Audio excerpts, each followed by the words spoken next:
about the sense of entitlement that people have, and they don't even say shukr. Yeah, they don't say shukr. In fact, it's like even to remember to say shukr is like they're so involved in that sense that they deserve everything. You don't believe it's coming from Allah, you believe it's coming from you. You work hard, you get it. Isn't this what dunya is teaching? Especially in America. And it's showing results. It's showing results. But we are believers, we know everything is coming from Allah, no? We're not saying to people, don't work hard. Don't twist it into another way. We're not saying to people, don't work hard, don't aspire, don't build, don't succeed. If this was the essence of Islam or spirituality, we would not move from the deserts. But how is it that you're able to keep this balance of reaching for the stars in terms of the knowledge of this dunya, but never asking for yourself to be worshipped? That's the time you need the inheritors of the prophets to balance the things. That's why the Ottomans, they were always holding on tightly to the awliyas to keep it down. What were the Ottomans they doing? They're doing like Hazrat Umar is doing. What is it that he's doing? Remember we went to the Sulaimaniya Masjid, Jami? Who was there with me? Remember? And then there was a way that the Sultan was going to walk down with his horse, and they put a chain there so that the Sultan has to bend down his head. And there is a person that the Sultan pays money to be there to say, Ya Sultan, remember Allah is higher than you. Just as the man that Hazrat Umar paid money to say, Ya Umar, remember death. Remember one day you're going to die.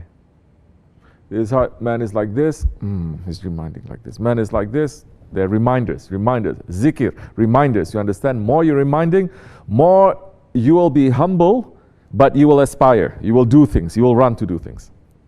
When you don't have that remembrance, man is just going to become like this, more. Because kafirs are doing that. And it seems to be working now. But let me tell you something. Just because you work hard doesn't mean you're going to get it. So many people work hard, they don't get nothing. Even in this country.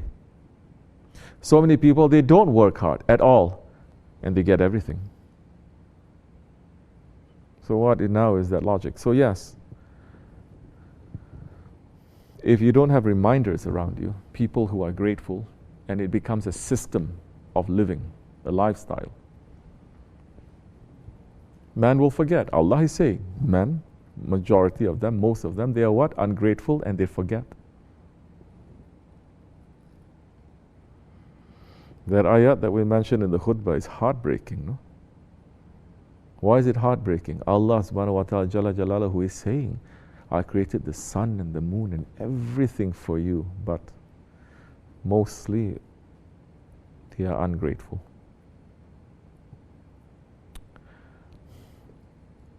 So what is your question? How to constantly remind yourself. Be around people who are ahli shukr. This is not a technique. This is not a theory. This is not something that you can read. Be around people who are ahli shukr. You understand? Who are these ahli shukr? Not when they get good things, when bad things happen to them. You see how they react to it.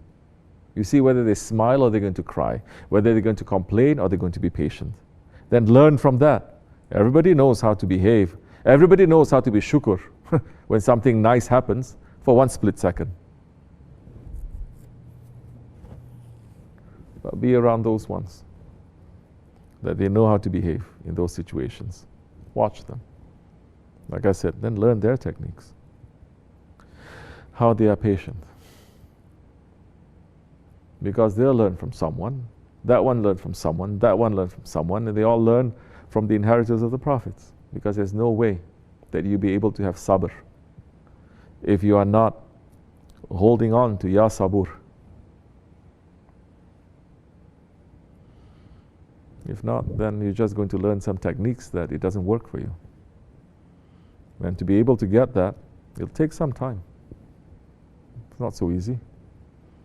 because your ego is going to hit back. How many years you allowing your ego to be free?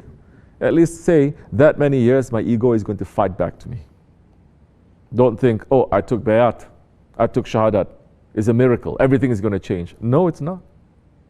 You just took the first step.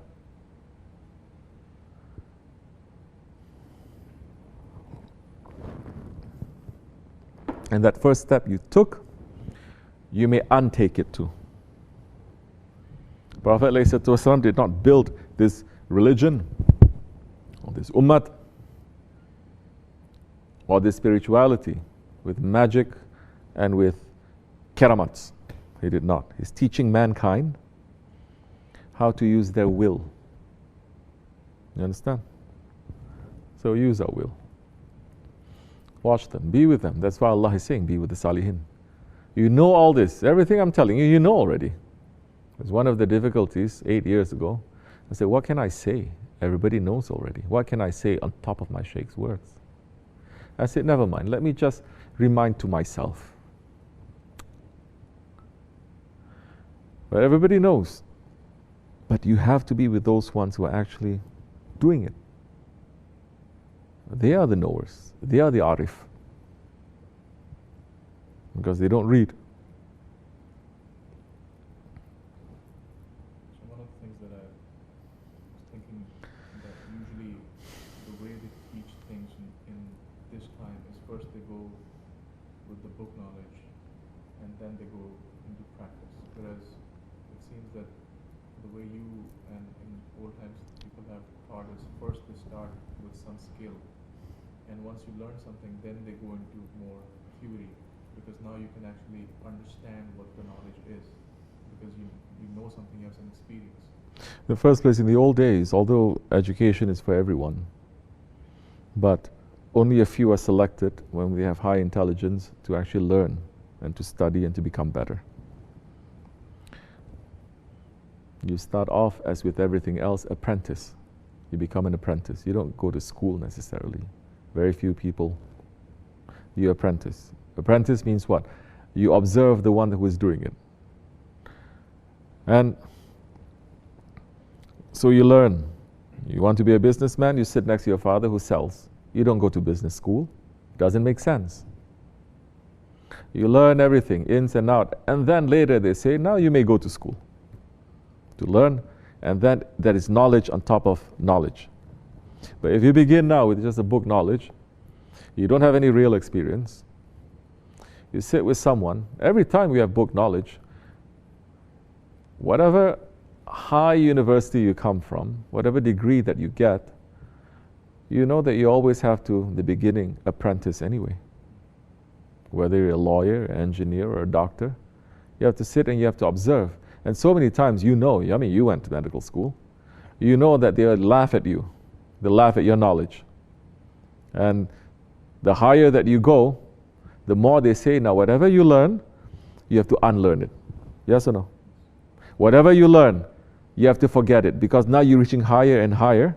Now the foundations itself, it says these foundations, it's only to reach you to here, but to reach to higher station, you cannot use this foundation anymore. The ladder only reaches to there, but beyond that there is something else. The Mi'raj al-Sharif, the Prophet ﷺ, he made the Mi'raj not with one way of going up, so many ways of going up. The Burak is only one. You understand?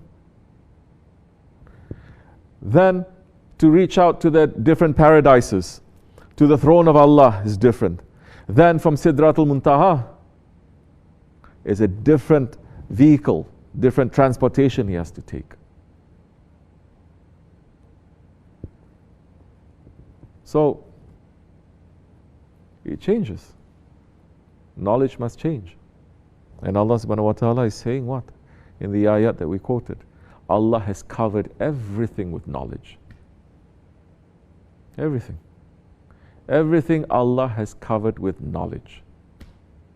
But that knowledge must reach back to its creator. That knowledge, if you cut off the creator from that knowledge, you start worshipping yourself or you start worshipping creation. That's why there was no conflict when Islam When the Muslims, they first came out of Arabia, and they met all this knowledge from different civilizations for thousands of years, there was no conflict. They didn't say, oh, this is all un-Islamic, un-Arab, and they destroy everything. No. Because Allah is saying about knowledge, now they have to discover that knowledge. And they took that knowledge and they made it better.